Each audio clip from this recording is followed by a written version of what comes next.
Welcome back, my name's Steve and thank you for joining me on my photography journey.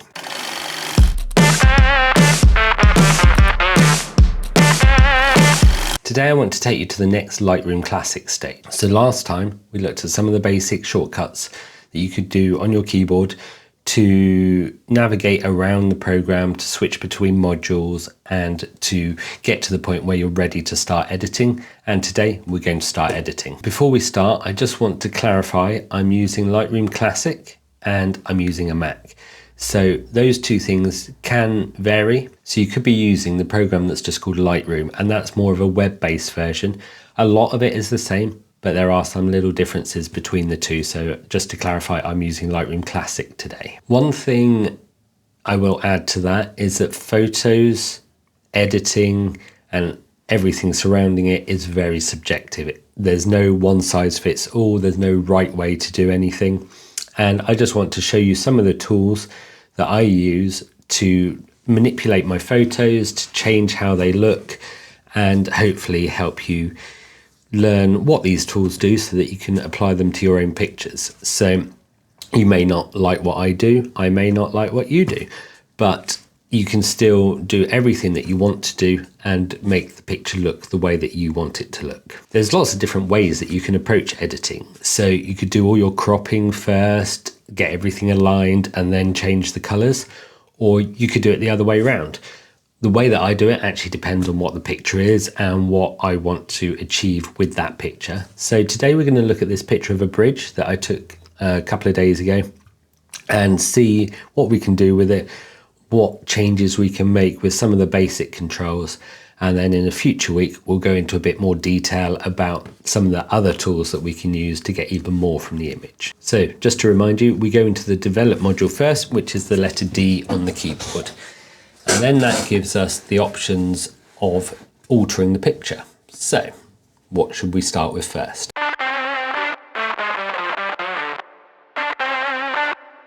I know that on this picture that I want to do a bit of cropping. Some of this area on the right hand side, I don't think I need to include quite as much as that. So this tool here is to adjust your cropping and the kind of angle of the picture as well.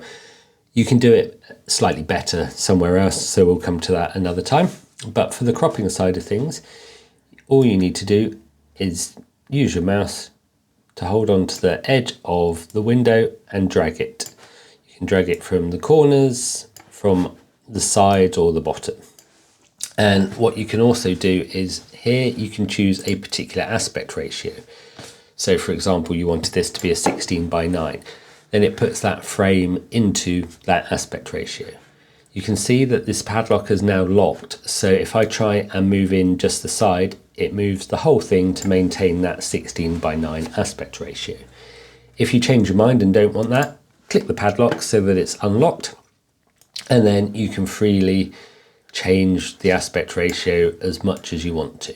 So that's what I tend to do to begin with. So let's just bring it in slightly so we don't have quite so much of this green on the right hand side, and also come up at the bottom. Let's move those yellow flowers because we don't really want those distracting anything.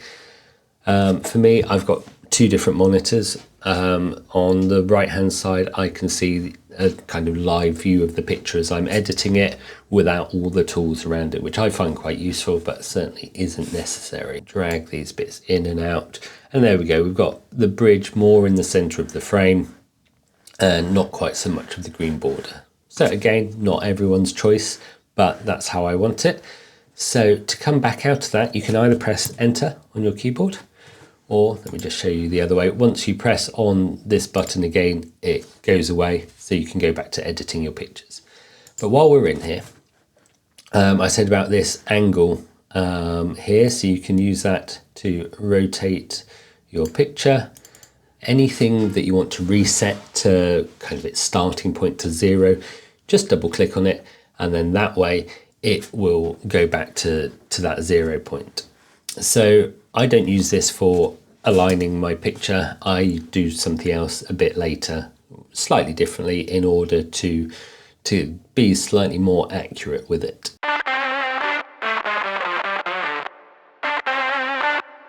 Now that we've got the crop looking how I want it to, let's just look at that alignment. So the way that I would do that is if you scroll down on these panels, one thing to mention is you may have it looking more like this with all of these panels closed up. You can see which ones you've made adjustments in, and you can open them up and see what else there is. So in the transform one, we have more detailed guidance on how to line up your image, how to make sure things are straight. What I always try and do is go for auto first and see what happens, and nothing particular. So you can turn it off and auto again to see the difference. If that doesn't get what you want, you can use a guided approach. And with this, what you do is draw on some lines as a reference. So you draw on some vertical or horizontal lines in order to tell Lightroom what is straight. So it doesn't necessarily matter what you're doing. But there we go. So you can see that it's changed it slightly. It's actually zoomed in a bit more because of the way that it's changed the photo. And that's not actually one that I want to do today. So let's go back to the auto, which I think is pretty straight to begin with.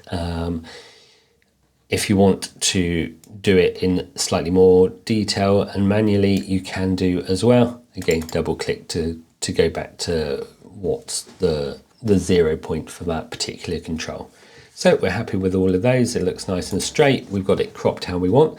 So that's the first 2 steps done. Nice and straightforward, isn't it? So now let's have a look at some of the basics of the white balance and basic exposure adjustments. So that's all in our basic panel. So we can click in there. If these are all open, you just may need to do a bit of scrolling. I tend to leave them all open. You can right click and expand all or collapse all. So let's expand all those, scroll back up to the top, and here is our basic control panel. So these are some different settings that you've got for adjusting your picture. Let's start at the beginning.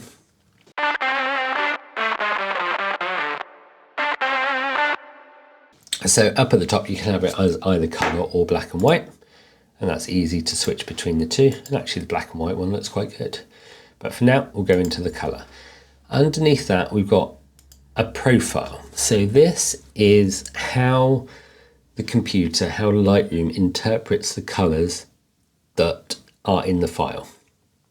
So this is one of those things where if you're shooting in RAW, you have far more information. You've got a lot more color information, exposure information, and just all around detail in that picture than you do if you're trying to edit a JPEG file, which is why I always shoot my pictures in RAW so that I've got as much opportunity to edit them as possible. It doesn't mean that I always edit everyone as much as the others, but it gives me that option if I want to. So Adobe have got these few different presets, and I tend to use these more than anything else. So if you click on them, you can see the colors updating. So that was our landscape one. Our portrait one is slightly less vibrant, a standard one, and a vivid one. And actually I kind of like the Adobe portrait one. It gives it that kind of more muted look to it, which allows me then to do whatever I want to it. So we've chosen that. The one thing I would mention in there is if you choose Adobe monochrome, obviously it will go black and white. Let's go back to our portrait one. There we go. If you want to have a look at what the before and after is, if you use the / key on your keyboard to press and hold, and it will show you the before, and let go, and that's the after. So just to make a real demonstration of that, let's change something dramatic, press that button, and that's what it was before, and that is it after you've made your adjustments. You can either double click to go back to where it was, or Command and Z will undo is the other option. So it depends whether you want to go back to the starting point or whether you want to go back to your last adjustment on it.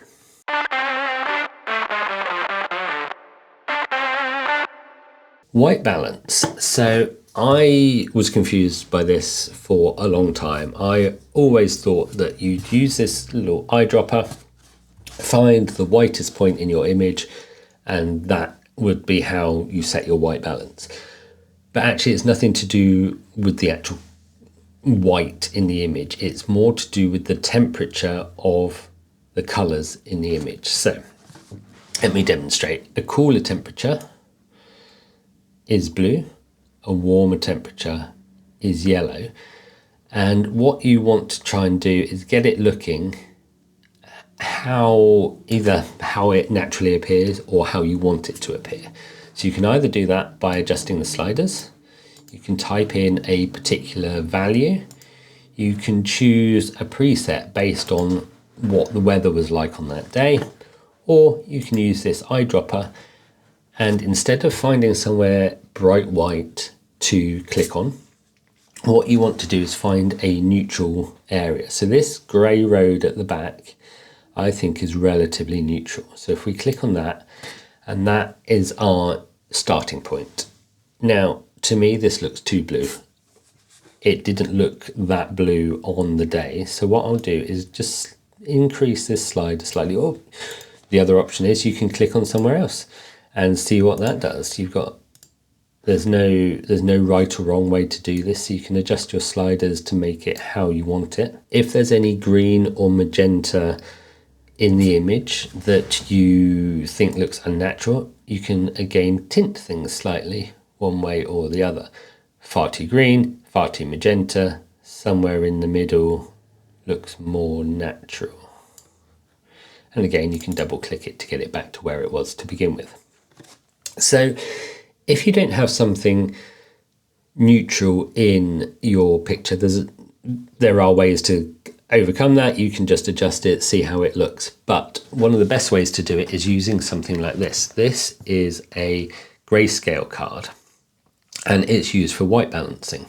This big grey area on here is what's known as 18% grey, and that is the perfectly neutral colour in order to white balance the picture itself. So what you would do, say I was taking pictures of me sat here. In the first picture that I took, I would hold up that grey card next to me, take a picture with that in the frame, then continue taking pictures of me. I wouldn't change the lighting, I wouldn't change the positioning or anything. So that when I came back to edit those pictures in Lightroom, I know that that first one, I can get the white balance from that grey card, and that will be perfectly white balanced.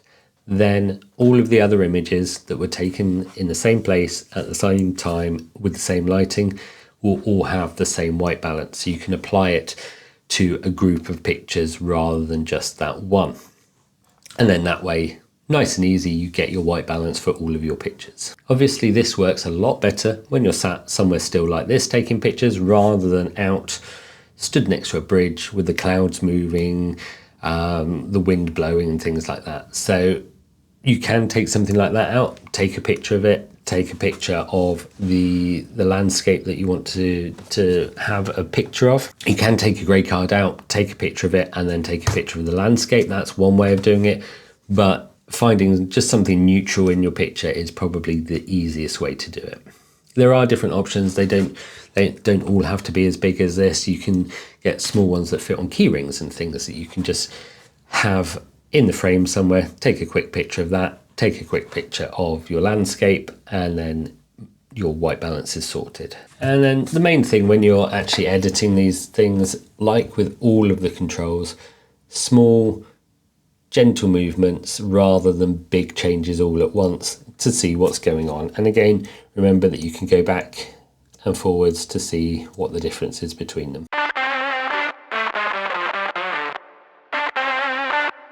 So now that we've got our white balance sorted, let's come on to our basic tone adjustments. So these are, to begin with, things like your exposure and your contrast. So exposure is how dark or how light your image is. Bringing the exposure down makes it darker. Bringing the exposure up makes it lighter. Again, double click to bring it back to the middle. Contrast affects not the blackest blacks, not the whitest whites, but the kind of middle colours. So bringing your contrast down like that will make the whiter kind of middle colours a bit darker and the darker middle colours a bit lighter, so that there's less contrast between them. If you do it the other way and increase that, those middle colours go in the opposite direction. So the whites get whiter, the blacks get blacker, so that there's more of a contrast between them. So that is something that is quite subjective and is very much dependent on what the image is, what kind of look you want to get for that image. And then to have a little bit more control over that, you've got your highlights, shadows, whites and blacks, which I always think is in the wrong order. I'll come back to why in a moment. But blacks and whites, let's start with those. So blacks is the darkest areas of your picture, and you can adjust just those. You can make them darker, you can make them lighter, and you can see that nothing else is really changing, it is just those. Double click to bring it back. Whites, very much the same, you can make them whiter or darker. And then shadows and highlights, these are similar to your contrast, so changing those, if you make your highlights darker and your shadows lighter, that's basically the same as reducing your contrast on here. But let's put those back. And that's how you get your image how you want it. So let's just have a little play with that. Make it slightly darker, slightly more contrast, but actually some of these shadows we can make a little bit lighter, and our highlights, let's bring those down a bit, and then again pressing that key on the keyboard we'll see the before and after. There we go, so we made a few changes to that. One other thing that I would say is that this auto button will adjust the picture how Lightroom thinks it should be. So it will override anything else that you've changed on here. So let's just press that. And there you go, that's quite a difference to the image. So you can see particularly under the bridge that things are a lot brighter. Looking at the before, there's less detail under there, so it's brightened those up. And generally speaking, the whole image is quite a bit brighter, but without being too bright. Now, this is a good starting point. I don't say press auto, it'll be perfect, because there's no personality to it. You need to make it how you want it to look. But it is a good starting point. And then from there, you can adjust things how you want to. So we can make things lighter or darker. And again, Command Z will take it back to where it was before. I said before about these being in the wrong order, so your highlights, shadows, whites and blacks. And that's because of this bit up at the top, which is the next thing we'll talk about, the histogram.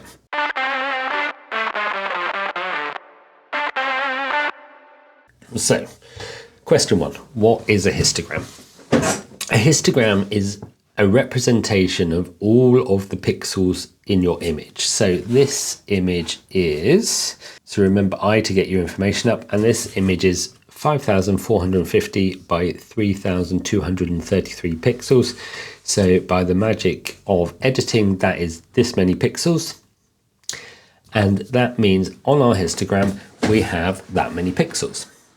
So each pixel is represented by a dot on that histogram. The blacks are on the left-hand side. The whites are on the right-hand side. And in between, you've got kind of those middle sections. The more pixels that are in the image of a particular color exposure, then you get higher peaks in here. So you can see there's quite a high peak here in the blacks, and that is going to be these darker areas. There's a lot of dark in the picture, but we've also got a bit of a spike in the whites, which is probably the sky. Now, what we can do is we can see how our changes to these will adjust it. So you can see when I'm on the highlights slider, it highlights part of the histogram. And that's the bit that's changed when you move that slider. Yes, other bits will move with it, but that's the main part that's being affected. So all of these bits, you can see everything's being pushed down towards the blacks or pushed up towards the whites. And that just gives you an overall representation of how dark, how light your image is, how much of the whole range of exposures are in that image. Now, you can do it on the sliders, or what you can do is just do it on the histogram itself. You can move things side to side. If you do that, as you can see on the slider, that moves as well. Command Z, Control Z on a Windows computer will get you back to where you were before you started fiddling with it. And that's something to mention. Any changes that you make are non-destructive. They don't affect the actual file that's underneath. So you can make as many changes as you want, but you can reset it all and go back to the beginning, or like we've been doing, Command and Z to go back a step. Double clicking on things to reset to where it was before. So you've got a lot of control over how you change your image, what you do with it, and how to make it what you want it to do. Trial and error is definitely the best way to do this. Play around with these different sliders, play around with the histograms, different images, and just see what we've got to work with, basically. One thing to mention on the histogram is these two small triangles up at the top. These will show whether there's any clipping. So that means things that are the darkest value or the whitest value. So let's just turn these on. So if you hover your mouse over it, you'll see that it's highlight clipping. So if I click it, it will hide it. If I leave it as it is, it will keep it there. And just to show that, let's make things very white. See what we can do. Okay, I know what's going on. Let's just change that. So as we make this brighter, we will see this red appear.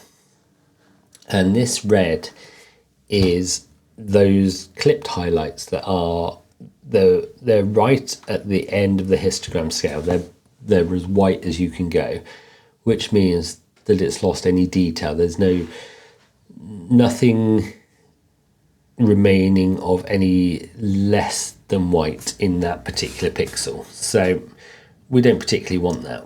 So one thing to do when you're adjusting these things is just keep an eye to see whether anything is going one way or the other, because you've also got the same when you go darker and darker, you end up with, let's just turn that on, blue, which is showing that your blacks or your shadows are clipping. So again, let's go back to our auto, and then you'll just see that this slightly darker area here, whether you want it that dark or not, you can then adjust. Let's just adjust our blacks slightly,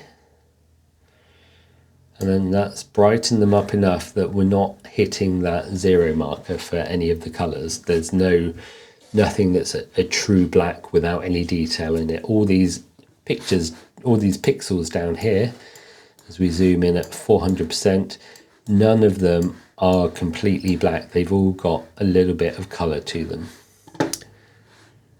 Let's go back to fitting on the screen. So those are your kind of simple adjustments to make the image how you want it to begin with, before you then make any other adjustments to it, which is what we're going to come on to next time, as well as more local adjustments using things like masks. So we'll leave it there for today.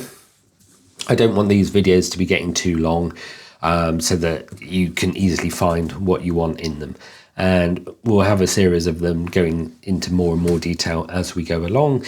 So hopefully you're learning along with me what Lightroom can do and how to use it to get the results that you want from your pictures. So what I'd suggest doing is getting a picture, adjusting the white balance, the temperature, the tint, the exposure, the histograms, playing with all of these things and just seeing what they do.